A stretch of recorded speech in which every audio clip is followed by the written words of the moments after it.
తెలంగాణ సాయుధ పోరాటంలో వెట్టి చాకరీకి, అలాగే దున్నేవాడికి భూమికి, బేతరకళ్ళకి వ్యతిరేకంగా పోరాటం జరిగింది మనకు అందరికీ తెలుసు. ఈరోజు వెట్టి చాకరీ రద్దయిపోయి వ్యవసాయ కూలీలు, వృత్తిదారులు ఈ మాత్రమైనా స్వేచ్ఛగా బతుకుతున్నారంటే ఆ కుటుంబాల నుంచి కొద్దిమంది అయినా చదువుకొని ఉన్నత చదువులకి పైకి రాగలిగారు అని చెప్పంటే తెలంగాణ సాయుధ పోరాటం పాత్ర ఏది లేదు అని ఎవరైనా చెప్పగలరా? చెప్పలేరు. ఎందుకంటే ఇటువంటి సాయుధ పోరాటం కానీ, ఇటువంటి రైతాంగ పోరాటం కానీ జరగని అనేక ప్రాంతాలు ఉన్నాయి. ఆ ప్రాంతాలన్నీ ఇంకా వెనకబడే ఉన్నాయి. అక్కడ దళితులు, వృత్తిదారులు, బలహీన వర్గాలు ఇప్పటికీ చాలా అతిహీనమైన స్థాయిలోనే బతకాల్సిన పరిస్థితి వచ్చింది. ఇక్కడ ఈ పోరాటం యొక్క ఫలితం పాలక వర్గాలు కొన్నైనా చర్యలు తీసుకోవాల్సిన పరిస్థితి వచ్చింది.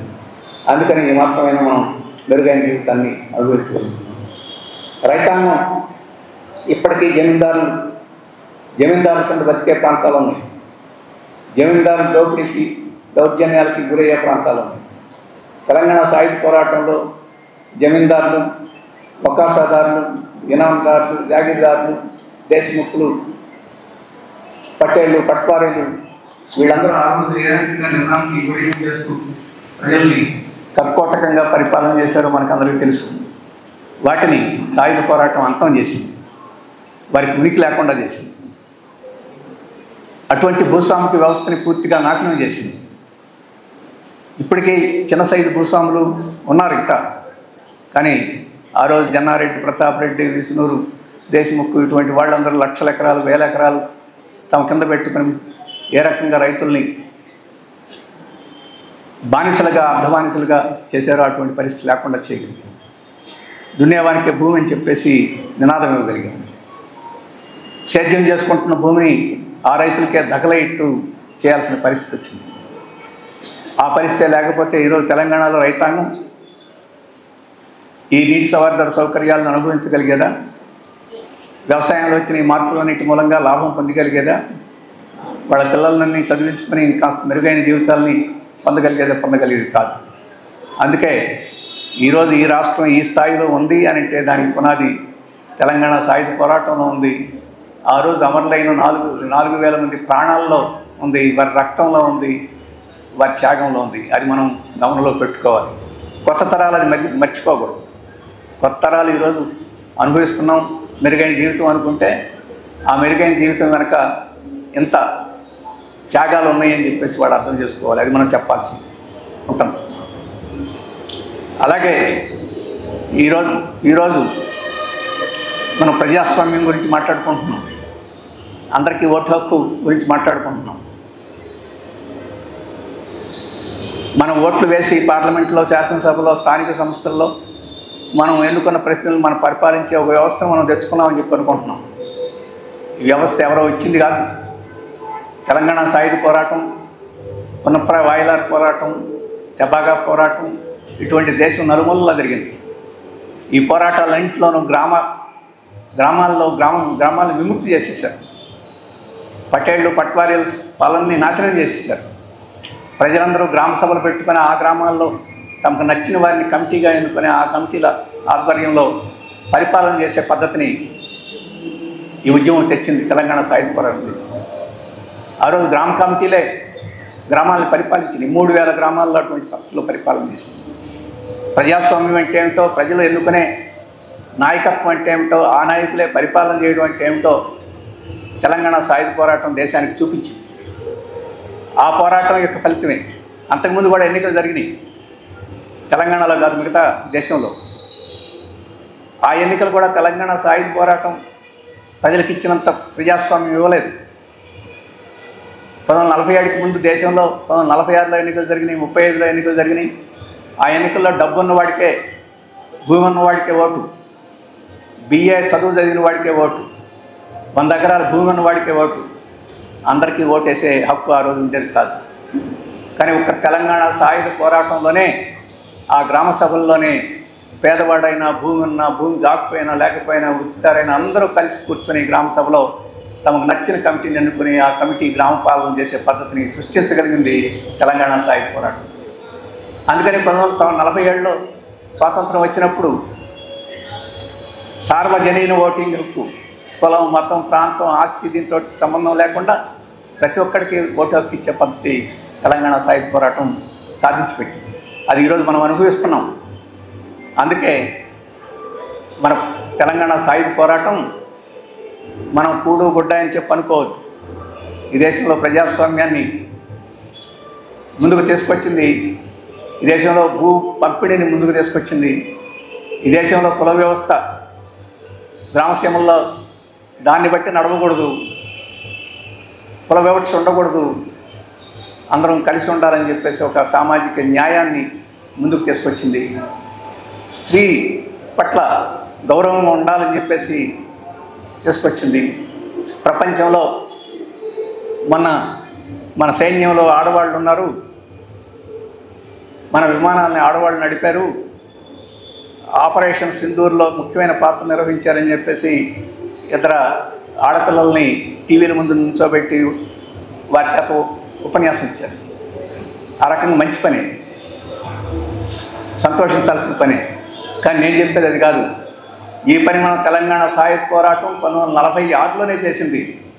మళ్ళీ స్వరాజ్యం కానీ, కమలాదేవి కానీ ఇటువంటి వాళ్ళు అనేక మందిని, మహిళల్ని తుపాకీ పెట్టించి యుద్ధంలో కమాండర్లుగా, సైనికులుగా, పోరాట యోధురాలుగా తీర్చిదిద్దగలిగింది. 70 సంవత్సరాల తర్వాత ఇప్పుడు మనం మాట్లాడుకుంటున్నాం సైన్యంలో వారిని తీసుకొచ్చామని. ఆ రకంగా స్త్రీలకు సమాన ఫాయిదాలో ముందుకు తీసుకొచ్చి పురుషులకు ఏమాత్రం తీసిపారు. యుద్ధంలో కానీ, విద్యలో కానీ, వ్యవసాయంలో కానీ దేంట్లోనూ తీసిపారు. వారందరూ కూడా దేశానికి, కుటుంబానికి ఎంతో తోడ్పడగలరని చెప్పేసి రుజువు చేసింది తెలంగాణ సాయుధ పోరాటం. అందుకే తెలంగాణ సాయుధ పోరాటం ఈ దేశంలో ఏ విజయం ఇప్పుడు మనం సాధించామనుకుంటున్నాం, ఆ విజయాల వెనక తెలంగాణ సాయుధ పోరాటం కృషి ఉంది అని చెప్పేసి మనం అర్థం చేసుకోవాలి.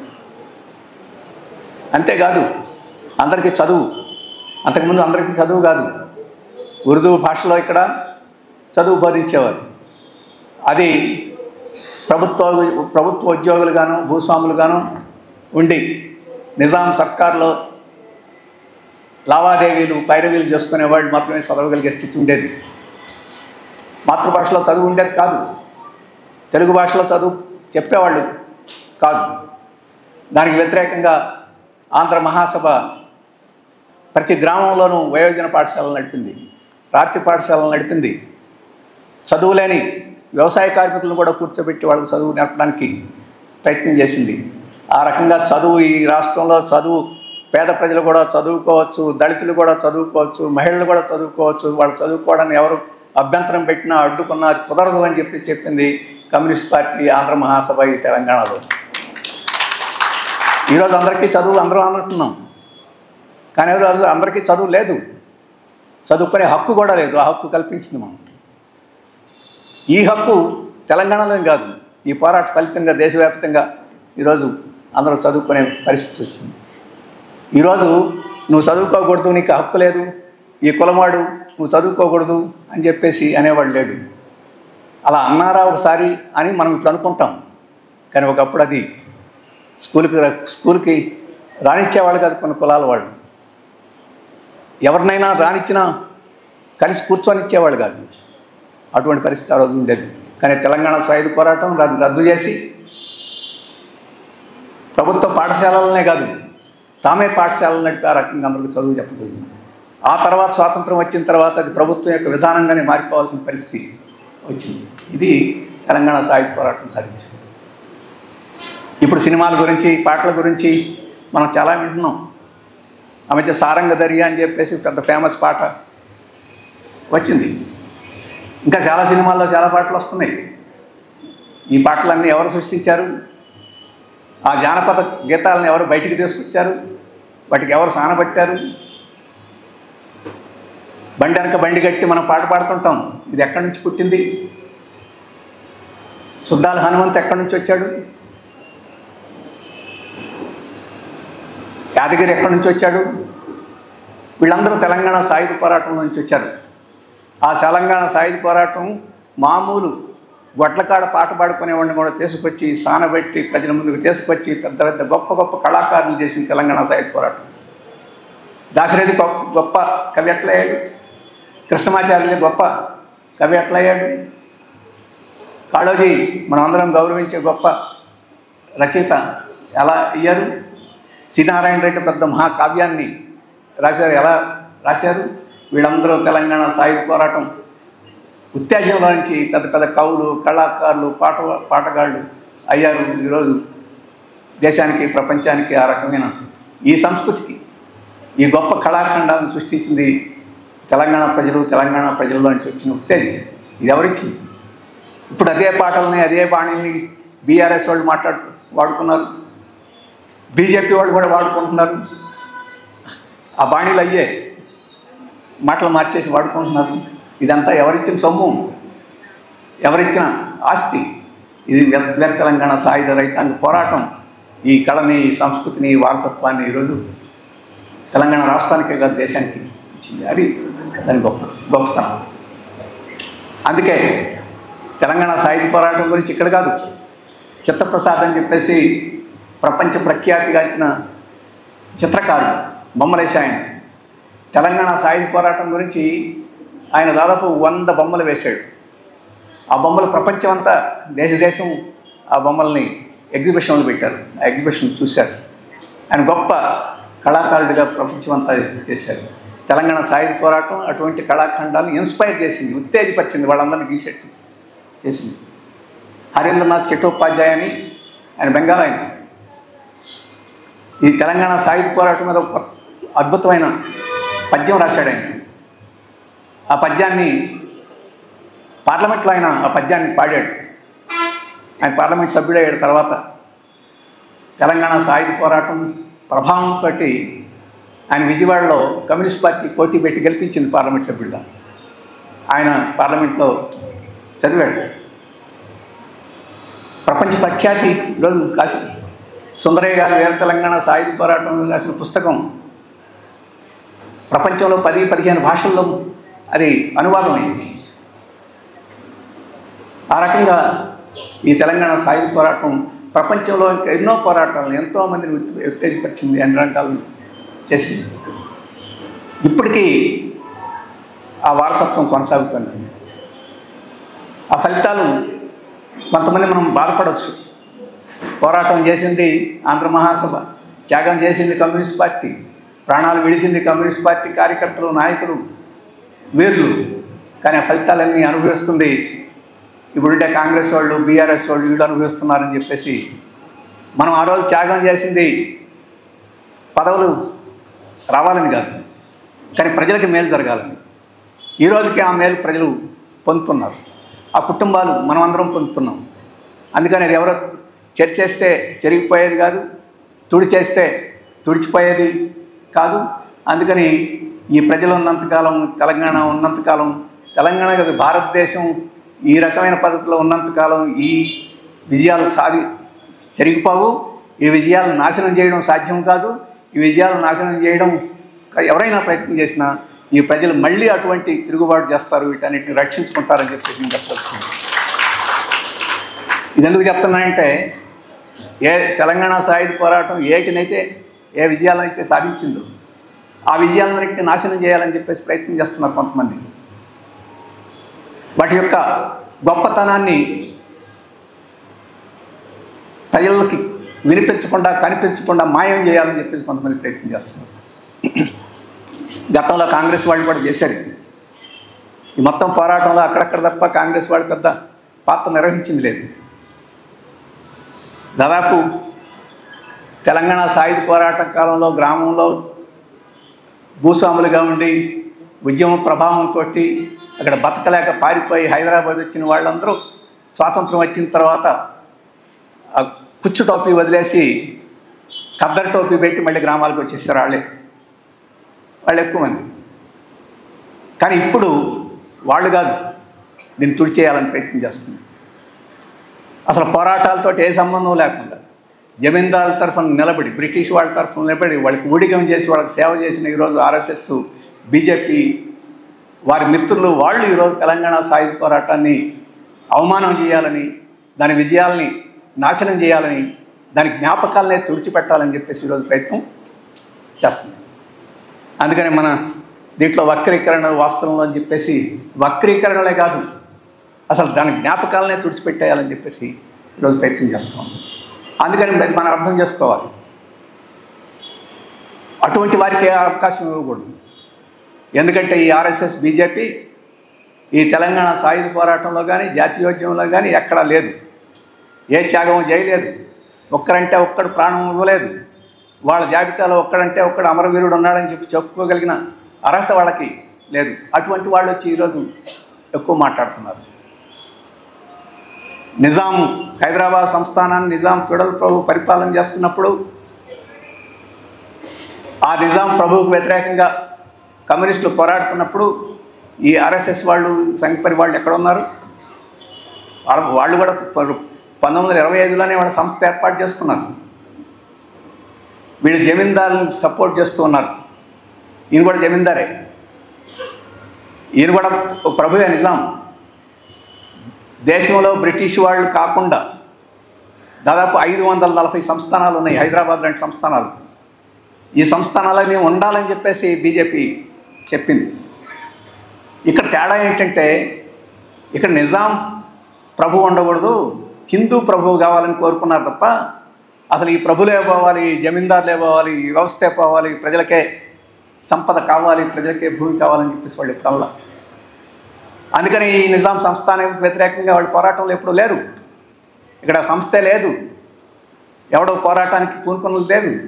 ఒక్కడంటే ఒక్కడు ఒక చెమట చొక్కు కూడా ఇవాళ రక్తం వదిలేసేయండి, ఆ రకంగా లేదు. అటువంటి వాళ్ళకి ఈరోజు నిజాంకు వ్యతిరేకంగా మేము తెలంగాణ సాయుధ పోరాటం గురించి ఇప్పుడు మాట్లాడుతున్నాం, విమోచన గురించి మాట్లాడుతున్నాం. వాళ్ళు ఎప్పుడు ఎక్కడున్నారు? వాళ్ళు బ్రిటిష్ వాళ్ళకు అనుకూలంగా ఉన్నారు. ఈ దేశానికి స్వాతంత్రం కూడా కోరుకోవాలి. వాళ్ళు బ్రిటిష్ వాళ్ళకు అనుకూలంగా వ్యవహరించారు. స్వాతంత్రోద్యమం పోరాటంలో కూడా ఎవరు లేరు. స్వాతంత్రోద్యమం పోరాటం బ్రిటిష్ వాళ్ళకు వ్యతిరేకంగా జరుగుతుంటే ఒక్కడంటే ఒక్కడు జైలుకు పోలేదు.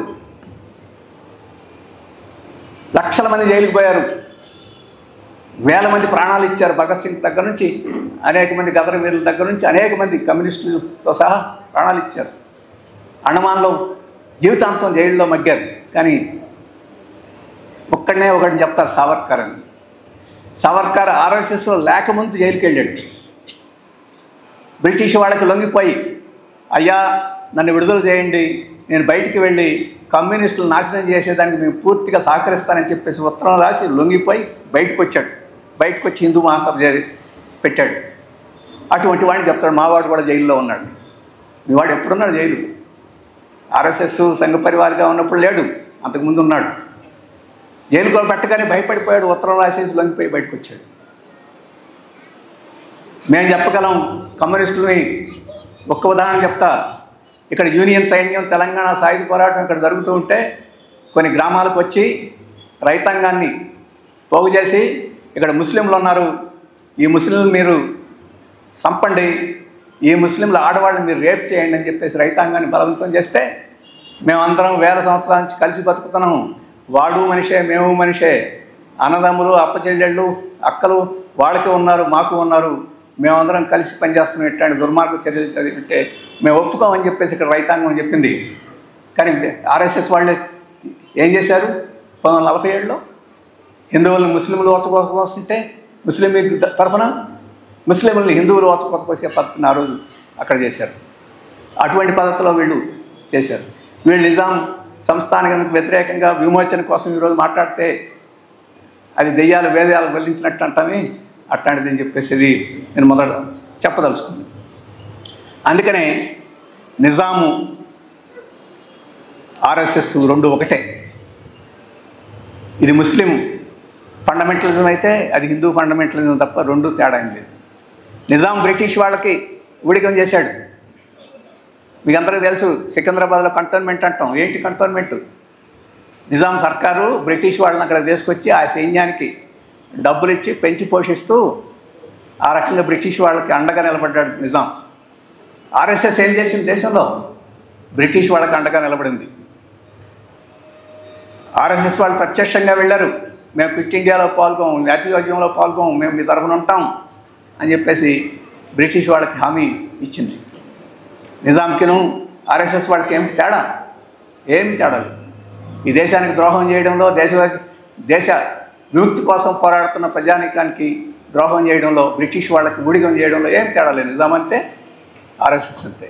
ఈరోజు ఏం నిజాం వ్యతిరేకత వాళ్ళు చెప్పేది? విమోచన గురించి వాళ్ళు మాట్లాడే హక్కు ఎక్కడుందని చెప్పేసి. భారతదేశ విమోచన కోసం పోరాడుతుంటే బ్రిటిష్ వాళ్ళకి ఊడిగం చేసి, ఇక్కడ విమోచన ఎవరో చేస్తే మేము విమోచన చేసాం అని చెప్పేసి మాట్లాడే పద్ధతిలో వాళ్ళకి ఏం హక్కు ఉందని చెప్పేసి మనం ప్రశ్నించాల్సింది. అంతేకాదు, ఇక్కడ నిజాం ఉర్దూలో మీరు చదువు నేర్చుకోవాలని చెప్పన్నాడు. ప్రజలు నేర్చుకోలేకపోయారు. కమ్యూనిస్టులు అడిగారు, తెలుగులో నేర్చుకుంటారు, పాఠశాలలో తెలుగు ప్రవేశపెట్టాలని చెప్పేసి అడిగారు. నిజాం ఒప్పుకోలేదు. ఉర్దూ నేర్చుకోదలుచుకున్న వాళ్ళు నేర్చుకుంటారు, ఇంగ్లీష్ నేర్చుకోదలుచుకున్న వాళ్ళు కూడా నేర్చుకుంటారు. కానీ మాతృభాషలో చదువు చెప్పాలని చెప్పేసి ఆ రోజు చెప్పాం. ఇప్పుడు బీజేపీ, ఆర్ఎస్ఎస్ కేంద్రంలో ప్రభుత్వంలో ఏముండే ఏం చెప్తుంది? మీరు హిందీ నేర్చుకోండి అంటుంది. హిందీ నేర్చుకునే వాళ్ళు నేర్చుకుంటారు, ఇంగ్లీష్ నేర్చుకునే వాళ్ళు నేర్చుకుంటారు, ఎవరికి అభ్యంతరం ఉండక్కర్లా. కానీ చదువు మాతృభాషలో ఉండాలి. తెలుగు వాళ్ళకి తెలుగు భాషలో నేర్చుకోవాలి. ప్రపంచం అంతా అదే జరుగుతుంది. కానీ ఆ రోజు మీ నిజాం ఏ రకంగా ఉర్దూ అయితే ప్రజల మీద రుద్దాడో, పర్షియన్ భాషను ఎట్లయితే ప్రజల మీద రుద్దారో, ప్రజలకు సంబంధించిన భాషని ఈరోజు కేంద్రంలో బీజేపీ ప్రభుత్వం మొత్తం దేశం మొత్తం మీద హిందీని రుద్దేదానికి ప్రయత్నం చేస్తాం. అందుకనే దక్షిణాది రాష్ట్రాలు ముఖ్యంగా ప్రతిఘటిస్తున్నాయి. ఆఖరికి మహారాష్ట్ర కూడా కుదరదని చెప్పేసి చెప్పినాయి, బెంగాల్ కూడా కుదరదని చెప్పింది. మాతృభాషలో చదువు నేర్చుకోవాలి, మిగతా భాషలు నేర్చుకోవడం పెద్ద కష్టం కదా, 6 నెలలు చాలు. గాంధీ గారు ఇంగ్లీష్ ఎట్టా నేర్చుకున్నాడు? ఇంగ్లాండ్ వెళ్ళాడు బారిస్టర్ చదువు కోసం. ఒక ఇంట్లో పూటకోళ్ళ కొన్నాడు, అంటే ఆ ఇంట్లోనే తిని అద్దెకుంటాడు. 6 నెలలు వాళ్లే నేర్పేశారు ఈయనకి ఇంగ్లీష్. ఏ భాష రానివాడు ఇంకొక పరాయి భాష ఇంట్లో ఉంటే భాష రాదండి, 6 నెలలు చాలు. నిజంగా నేర్చుకోవాలని పోతే 6 నెలలు కూడా అక్కర్లేదు, వాళ్ళే నేర్పేస్తారు భాష. అందుకని పరాయి భాష నేర్చుకోవడం గొప్ప బ్రహ్మ విద్యం కదా, 6 నెలలు చాలు. కానీ దాన్ని పసిపిల్లల దగ్గర నుంచి రుద్ది ఏ భాష రాకుండా ఈరోజు చేసే పద్ధతి మన దేశం ఎలా ముందుకు పోద్దని చెప్పేసి మేము అడుగుతున్నాం. అందుకని దేశభక్తి ఉన్నవాడు ఎవడు అట్లా చేయడు. చైనాలో పోతే చైనీస్ భాష మాట్లాడతారు, జర్మనీ పోతే జర్మనీ భాష మాట్లాడతారు, వాళ్ళు ఇంగ్లీష్ ఏం మాట్లాడరు.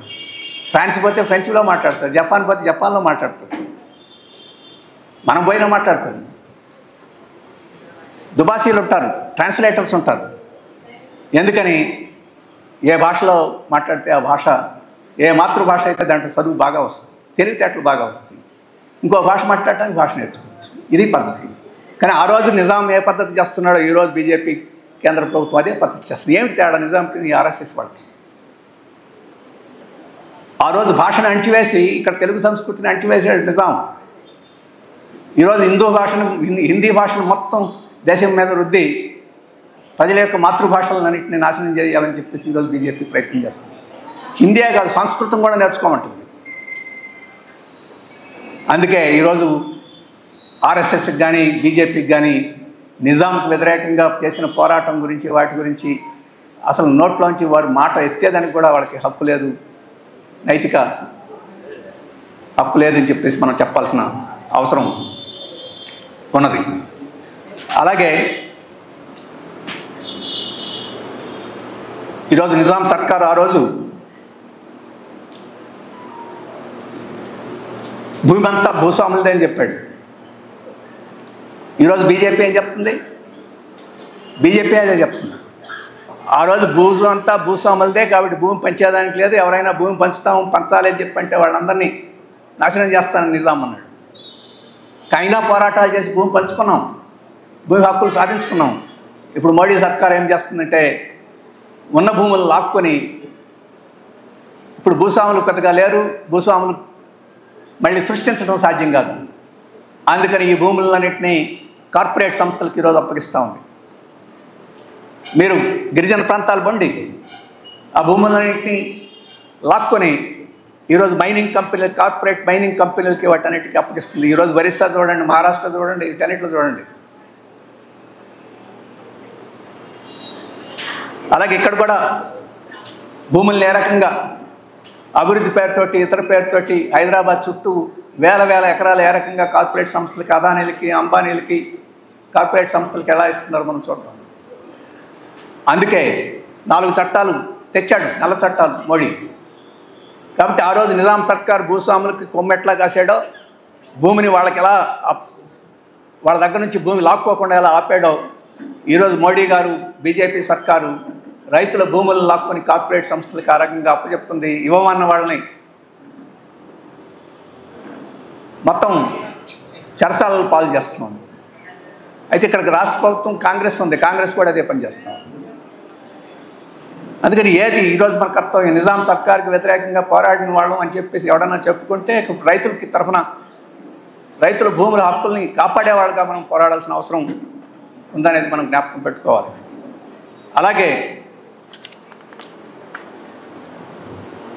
ఈరోజు విమోచన గురించి మాట్లాడుతున్నారు. ఇంతకుముందే మన కామ్రేడ్ ఇక్కడ చెప్పారు, 4,000 మంది పైగా ప్రాణత్యాగం చేశాం, 50,000 మందికి పైగా చెరసాలకు పోయాం, జైళ్ళకి వెళ్ళాం, కోట్ల రూపాయల ఆస్తులన్నింటినీ సర్వనాశనం చేశారు. మొదట రజాకారులు, ఆ తర్వాత యూనియన్ సైనిక వాళ్ళు. అనేక వందల మందిని మానభంగాలు చేశారు, స్త్రీలను. అటువంటి త్యాగాలు చేశాం. మనం మాట్లాడుకోగలం, నైజాం సర్కార్ని కూలగొట్టింది మేము, హైదరాబాద్ సంస్థానాన్ని విమోచన చేసింది మేము, భారత యూనియన్లో కలపడానికి ప్రాతిపదిక చేసింది మేము అని చెప్పేసి మనం చెప్పుకోగలం కమ్యూనిస్టుల్ని. ఈరోజు విమోచన సమరం, విమోచన ఉత్సవాలని చెప్పేసి బీజేపీ, ఆర్ఎస్ఎస్ వాళ్ళు జరుపుతున్నారు. వాళ్ళకి ఏ హక్కు ఉంది? ఒక్క అమరవీరుని చూపించమంటే ఒక ఫోటో వాళ్ళని, వాళ్ళ కార్యకర్తల్లో లేకపోతే వాళ్ళ పాత కార్యకర్తల్లో ఎవరైనా ఒకరు జైలుకి వెళ్ళినట్టు చూపించమనండి. లేదు. ఏ గ్రామంలో అయినా అదిగో మేము నిర్మించాము, మేము పోరాడామని చెప్పి చెప్పుకోమనండి. కాంగ్రెస్ వాళ్ళన్నా అక్కడన్నా చెప్పుకోగలరు. జల వెంగళరావు నేను కూడా పోరాడానని చెప్తుంటాడు. ఖమ్మం జిల్లాలో గ్రామంలో వాళ్ళు కూడా ఒక దళం, రజాకారులను ఎదుర్కొని గ్రామరక్షణ దళం ఏర్పాటు చేశారని అక్కడక్కడ చదివాను. అట్టేమైనా కాంగ్రెస్ వాళ్ళు అక్కడక్కడైనా చెప్పుకోగలరేమో.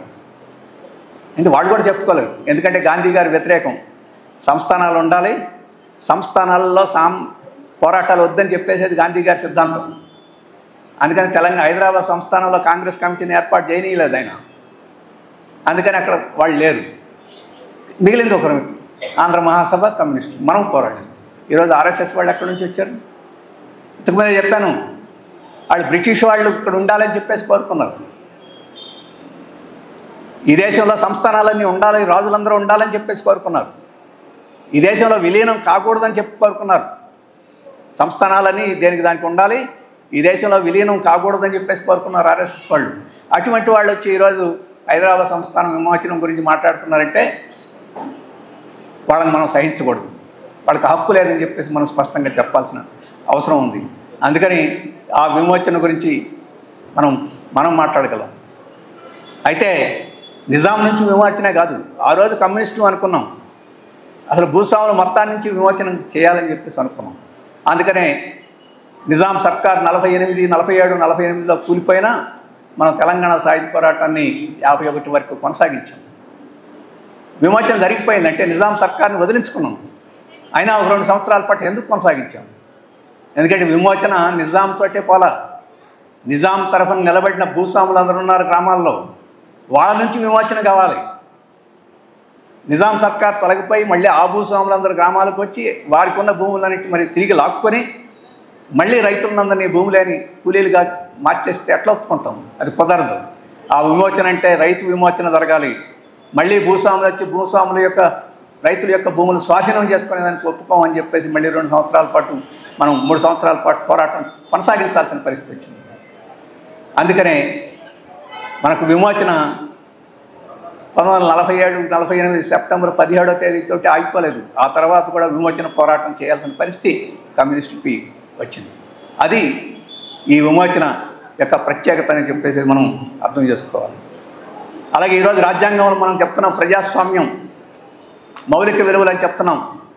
1956లో 1950 జనవరి 26న మన రాజ్యాంగాన్ని మనం ప్రతిపాదించుకున్న దాంట్లో ప్రజాస్వామ్యం, లౌకికవాదం, ఫెడరలిజం, సామాజిక న్యాయం అనే 4 మౌలిక అంశాలు ఉన్నాయి. మన ఇంటికి 4 మూలల స్తంభాలు వేసి మనం ఇల్లు ఎలా కట్టుకుంటామో రాజ్యాంగం కూడా ఆ రకంగా 4 స్తంభాల మీద ఉన్నది ప్రజాస్వామ్యం అని. ఇంతకుముందే చెప్పాను, ఈ దేశంలో ప్రజాస్వామ్యానికి ప్రజలు కూడా అర్హులే, ఓటింగ్ హక్కు అందరూ అర్హులే అని చాటి చెప్పింది తెలంగాణ సాయుధ పోరాటం. ఆ రోజు అన్నారు, వీళ్ళకి చదువు లేదు కదా, వీళ్ళేం ఓటేస్తారు, వీళ్ళు కూలివాళ్ళు కదా, వీళ్ళేం ఓటేస్తారు, వీళ్ళకి తెలివి తక్కువ కదా, వీళ్ళేం ఓటేస్తారు, ఆడవాళ్ళు ఇంట్లో అంట్లు దోముకునేవాళ్ళు కదా, వీళ్ళు వచ్చి ఓటే ఎవరికి వేస్తారు, వీళ్ళు ఎన్నుకున్న వాళ్ళు సరిగా ఎమ్మెల్యేలు ఎంపీలు సరిగా వాళ్ళు పరిపాలన చేస్తారా అని ఎగతాళి చేశారు. కానీ తెలంగాణ సాయుధ పోరాటం రుజువు చేసింది, ప్రజాస్వామ్యానికి చదువు, సంఖ్య ఇవన్నీ అక్కర్లేదు, మంచితనం, ప్రజల మీద అభిమానం, దోపిడీకి వ్యతిరేకత, పీడనకి వ్యతిరేకత ఉంటే చాలు, ఎవరైనా కానీ ప్రజలకు పరిపాలన చేయగలరని చెప్పేసి రుజువు చేసింది. అందుకనే రాజ్యాంగంలో కులం, చదువు, ఆస్తి వీటి నిమిత్తం లేకుండా మనకి ఓటింగ్ హక్కు ఇచ్చారు. ఈరోజు బీజేపీ ఏం చేస్తుంది, ఓటర్ లిస్టులోంచి పేదవాళ్ళు ఓట్లన్నీ తీసేస్తుంది, మైనారిటీ ఓట్లన్నీ తీసేస్తుంది, ఆడవాళ్ళు ఓట్లు సాధ్యమైనంత వరకు తగ్గించేస్తూ ఉంది. ఆ రకంగా ప్రజాస్వామ్యాన్ని కూనీ చేస్తూ ఉంది. ఎన్నికల్లో ప్రజల యొక్క ఓటు వలన గెలవడం, ఓటం కాకుండా ఓటర్ లిస్టులో మ్యానిపులేషన్ దానివలన, డబ్బులు ఖర్చు పెట్టిన దానివలన, టీవీలో రేడియోలో ఉపన్యాసాలు చేసి మోసం చేసిన దానివలన, తప్పుడు అడ్వర్టైజ్మెంట్లు ఇచ్చిన దానివలన ఆ రకంగా భ్రమలు పెట్టి గెలవాలని చెప్పేసి ఈరోజు ప్రయత్నం చేస్తుంది. అందుకని ఎన్నికల్లో ప్రజల యొక్క అభిప్రాయం కన్నా ఈరోజు డబ్బు, మద్యం, లంచం, కులం, మతం ఇటువంటి వాటిని ప్రయోగించి ఎన్నికల్లో విజయాలు సాధించాలని ప్రయత్నం చేస్తుంది. ఈరోజు బీజేపీకి పార్లమెంట్ లెక్కలేదు, శాసనసభ లెక్కలేదు, ఎందుకంటే వాటిని పని చేయించడం లేదు. మన పార్లమెంట్ సమావేశంలో ఏమైనా చర్చ జరిగిందండి, వాయిదాల మీద వాయిదాలు వేసింది, మొత్తం వాయిదాల మీద వాయిదాలు వేశారు, ప్రతిపక్ష సభ్యులు లేకుండానే బిల్లులు పాస్ చేశారు. ఆ రకంగా ప్రజాస్వామ్యానికి ఈరోజు భారీ ప్రమాదం జరిగింది. ఆ ప్రజాస్వామ్యాన్ని కాపాడుకోవడం ఈరోజు అవసరం. తెలంగాణ సాయుధ పోరాటం ఇటువంటి పోరాటాల ద్వారా సాధించుకున్న ప్రజాస్వామ్యం ఇప్పుడు బీజేపీ, మోడీ సర్కారు ఇప్పుడు దాన్ని నాశనం చేస్తుంటే మళ్ళీ మనం ఓర్కుంటే మనం 4000 ప్రాణాలను త్యాగం చేసిన దాని యొక్క ఫలితం ఏమిటి అనేది మళ్ళీ మనకు ప్రశ్న వస్తుంది. వాళ్ళు 4000 మంది ప్రాణాలు త్యాగం చేసి ఇన్ని విజయాలు సాధించి పెడితే ఆ విజయాలు మళ్ళీ పోతే మళ్ళీ అటువంటి పోరాటాన్ని మనం చేయాలా? అటువంటి దాన్ని అవసరం లేకుండా నిరోధించుకోవాలని చెప్పేసి మన ముందు.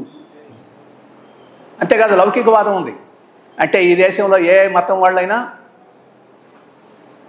ఏ అభిప్రాయాలు కలిగిన వాళ్ళని కూడా ఈ దేశంలో అందరూ సమానులమే, అందరికీ ఒకే ఓటు పౌరులు అని చెప్పేసి.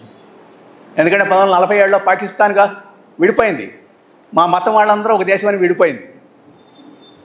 కానీ మిగతా ఉన్న వాళ్ళందరం ఇక్కడ ముస్లింలు అయినా హిందువులు అయినా ఎవరైనా మేము అట్లా కాదు, మేము ఎవరమైనా ఒకటిగానే ఉంటాం, భారతీయులము, మేము భారతీయులమి, మేము ఇండియన్స్మి, ఆ ప్రాతిపదిక మీదనే మా హక్కులు ఉంటాయని చెప్పేసి మనం చెప్పాం.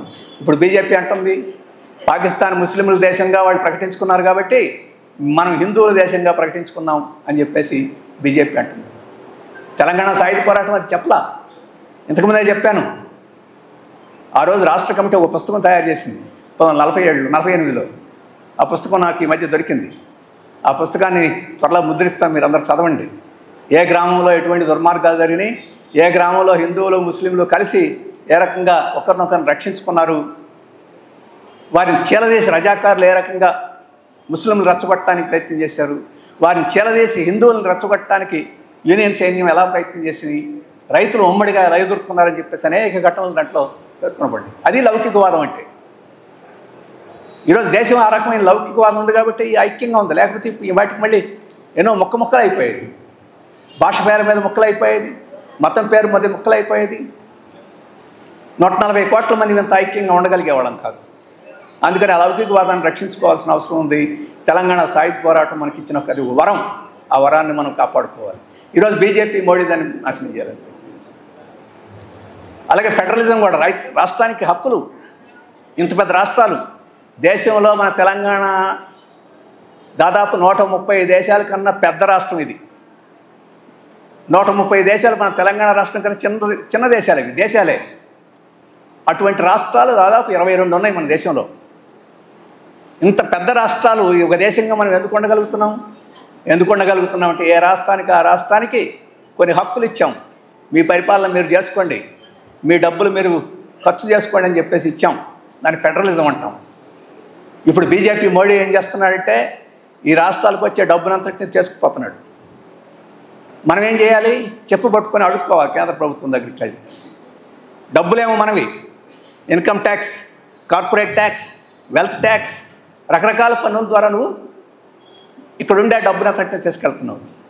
మళ్ళీ మాకు డబ్బు ఇవ్వాలంటే అడుక్కోవాలి. అడుక్కునేవాడు లోకం అయిపోతాడు. నువ్వు ఆ పని చేయి, ఈ పని చేయి. ఇప్పుడు చెప్తున్నాడు రైతులందరికీ మీటర్లు పెట్టు, అప్పుడు నీకు డబ్బు ఇస్తానంటున్నాడు. ఉచిత విద్యుత్ ఇస్తున్నారు. ఉచిత విద్యుత్ ఎత్తేయండి రైతాంగానికి, మీకు డబ్బులు ఇస్తామని చెప్పేసి అంటున్నారు. మన డబ్బు తీసుకెళ్తారు కేంద్రానికి, మళ్ళీ మన డబ్బు ఇవ్వడానికి ఈ రకమైన షరతులు, ప్రజల మీద భారాలు మోపండి అని చెప్పి షరతులు పెడుతున్నారు. ఇది ఫెడరలిజం అవుద్దా? కాదు. ఇప్పుడు జిఎస్టీ 2 పెట్టాడు, 4 నుంచి 2 పెట్టాడు. మంచి చెట్ల గురించి పోవడంలా ప్రతి రాష్ట్రానికి 10,000 కోట్ల రూపాయల నష్టం జరుగుతుంది. ఇప్పుడు అంటే రాష్ట్రానికి రావాల్సిన 10,000 కోట్ల రూపాయలు ఈ జిఎస్టీ పద్ధతి మూలంగా కేంద్రానికి వెళ్ళిపోతున్నాయి. మళ్ళీ ఇప్పుడు అడుక్కోవడానికి పోవాలి. ఇప్పుడు రాష్ట్ర ప్రభుత్వం రేవంత్ రెడ్డి దగ్గరికి పోతే మరి ఏం చెప్తాడు? అయ్యా ఈ డబ్బులన్నీ గుంజుకుపోయాడు మోడీ, మీరేం జీతం అడుగుతున్నారు, అంగన్వాడీ వాళ్ళకి జీతం అడుగుతున్నారు, రైతులకి లోన్ అడుగుతున్నారు, ఎక్కడ తెచ్చేవనో అని చెప్పేసి మనకు చెప్తుంటాడు.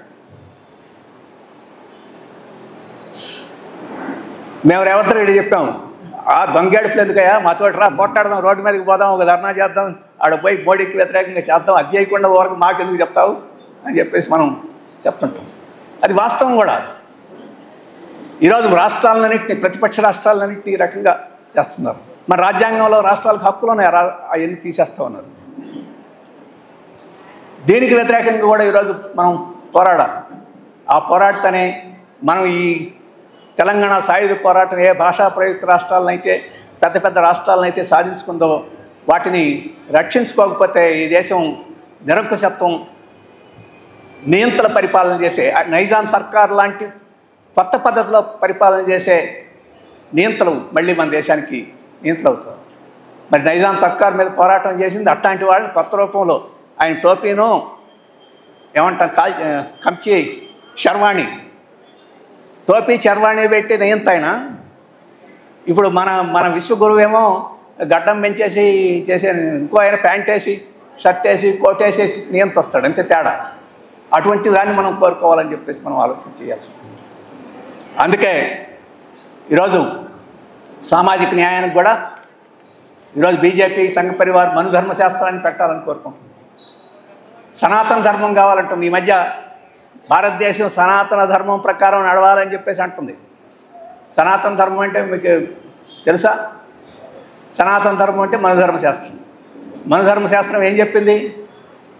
మనుధర్మశాస్త్రం ఏంటంటే మాలామాదిలు బయట ఉండాలి, వాళ్ళు అంటరాని వారిగా ఉండాలి, ఆడవాళ్ళు చదువుకోకూడదు, వాళ్ళ ఇంట్లో వంటలు తోమాలి, పిల్లలను కనాలి, పాచి పనులు చేయాలి, వాళ్ళు రోడ్డు మీదకి రాకూడదు, రోడ్డు మీదకి వచ్చినా మగాళ్ళని ఎంట పెట్టుకొని రావాలి అని చెప్పేసి చెప్తా ఉంది. అలాగే మనుధర్మశాస్త్రం ఏం చెప్తా ఉంది? మనుధర్మశాస్త్రం ఏం చెప్తుందంటే అగ్రకులాలు ఏం చేసినా అది న్యాయమే, వాళ్ళు ఏమైనా తప్పు చేస్తే వాళ్ళకు ఒక రకమైన శిక్ష, కింది కులాలు వాళ్ళు తప్పు చేస్తే ఇంకొక రకమైన శిక్ష అని చెప్తుంది. ఇటువంటి కుల వ్యవస్థను రక్షించాలని వాళ్ళు కోరుకుంటున్నారు. ఆడవాళ్ళ యొక్క హక్కులను లేవాలని కోరుకుంటున్నారు. మన వ్యవస్థ, మన ధర్మశాస్త్రం, సనాతన ధర్మం మంచిదా చెడదా పక్కన పెడితే వాటి వల్ల మన దేశానికి ఏం ముందుకు పోదు. కుల వ్యవస్థలో చాలా ఉన్నాయి, కానీ ఒక ముఖ్యమైన లక్షణం ఏంటంటే పనిచేసేవాడు పనికిరాడు అని చెప్పేసి మన ధర్మశాస్త్రం చెప్పుద్ది. పనిచేసేవాడు మంచివాడు కదా, వాడు పనికిరాడు. శ్రమ అనేది, శ్రమదానికి గౌరవం లేదు. ఓరకు కూర్చొని సోమరిపోతుగా తినేవాడు గొప్పవాడు. కష్టపడి చేలో పనిచేసి, పొలంలో పనిచేసి ఉత్పత్తి చేసేవాళ్ళు వాళ్ళు మంచివాడు కాదు. శ్రమను గౌరవించే సంస్కృతి అది కాదు. శ్రమని గౌరవించే సంస్కృతి, పనిచేసేవాడిని గౌరవించే సంస్కృతి ఏ దేశంలో ఉంటే ఆ దేశం ముందుకు పోద్ది, ఏ దేశంలో లేకపోతే ఆ దేశం వెనకబడిపోద్ది. తెలంగాణ సాయుధ పోరాటం నేర్పింది ఏమిటంటే గుతప పట్టుకొని వాడేవాడే మన దేశానికి రాజ్యం కావాలని చెప్పేసి తెలంగాణ సాయుధ పోరాటం చెప్పింది. నాగలు పట్టేవాడు, గుతప పట్టేవాడు, కర్రు పారబట్టేవాడు వీడు దేశానికి కావలసిన వాళ్ళని చెప్పి తెలంగాణ సాయుధ పోరాటం చెప్పింది. అది శ్రమను గౌరవించడం అంటే. సనాతన ధర్మంలో అది లేదు. మన మోడీ గారు అన్నారు, ఆడవాళ్ళు బాగా పనిచేయాలి అని చెప్పి అన్నాడు. పని చేయడానికి మీకేం అభ్యంతరం? పని చేస్తూనే ఉన్నాం, ఇంట్లో పని చేస్తున్నాం, బయట పని చేస్తున్నాం. చైనాలో బాగా మనకన్నా అభివృద్ధి చెందింది అంటున్నాం. 100 మంది ఆడవాళ్ళు ఉంటే చైనాలో 70 మంది వాళ్ళు ఫ్యాక్టరీలోనూ ఆఫీసుల్లోనూ పనిచేస్తున్నారు. మన దేశంలో 100 మంది ఆడవాళ్ళకి ఆఫీసుల్లోనూ ఫ్యాక్టరీలో పనిచేసేవాళ్ళు ఎంతమంది? 14 మంది. మరి చైనాలాగా అభివృద్ధి కావాలంటే ఎట్లా సాధ్యం అవుతుంది? అందుకనే ఈరోజు సామాజిక న్యాయం కూడా అంతే ముఖ్యమైన సమస్య. ఆ సామాజిక న్యాయాన్ని బీజేపీ దెబ్బతీస్తుంది. మనం అందరం ఆలోచించాలి. ఈరోజు మన రాజ్యాంగం యొక్క మౌలిక సూత్రాలైన ఈ ప్రజాస్వామ్యం, లౌకికవాదం, ఫెడరలిజం, సామాజిక న్యాయం వీటిని మనం రక్షించుకోకపోతే మన తెలంగాణ సాయుధ పోరాటం చేసిన త్యాగాలు వృధా అయిపోతాయి. ఆ త్యాగాలు వృధా అయిపోతే మళ్ళీ దేశం పురోగమించదు, అభివృద్ధి చెందదు. ప్రపంచ స్థాయిలో 140 కోట్ల జనాభా కలిగిన మన దేశం అనేక దేశాల కన్నా ముందున్న దేశం 1947లో స్వాతంత్రం వచ్చేనాటికి. ఇప్పుడు అనేక దేశాల కన్నా వెనకబడిపోయాం. మళ్ళీ ఆ స్థాయిని అందుకోవాలంటే ఈ రాజ్యాంగం నుండి ఈ మౌలిక విలువలను రక్షించుకోవాలి. ఆ రక్షించుకోవాలంటే తెలంగాణ సాయుధ పోరాటం యొక్క స్ఫూర్తితోటి, ఆ త్యాగమూర్తుల యొక్క స్ఫూర్తితోటి మనం మళ్ళీ ముందుకు పోవాల్సిన అవసరం ఉంది. ఇప్పుడే మనం చేయకపోతే తర్వాత మరిన్ని త్యాగాలు చేయాల్సి వస్తుంది. అందుకని బీజేపీకి, మోడీకి తెలంగాణ సాయుధ పోరాటాన్ని వినియోగించి వక్రీకరించి ఈరోజు ప్రజాస్వామ్యానికి, లౌకికవాదానికి హాని చేసే శక్తుల్ని తెలంగాణలో పెంచి పోషించే అవకాశం ఇవ్వకూడదు.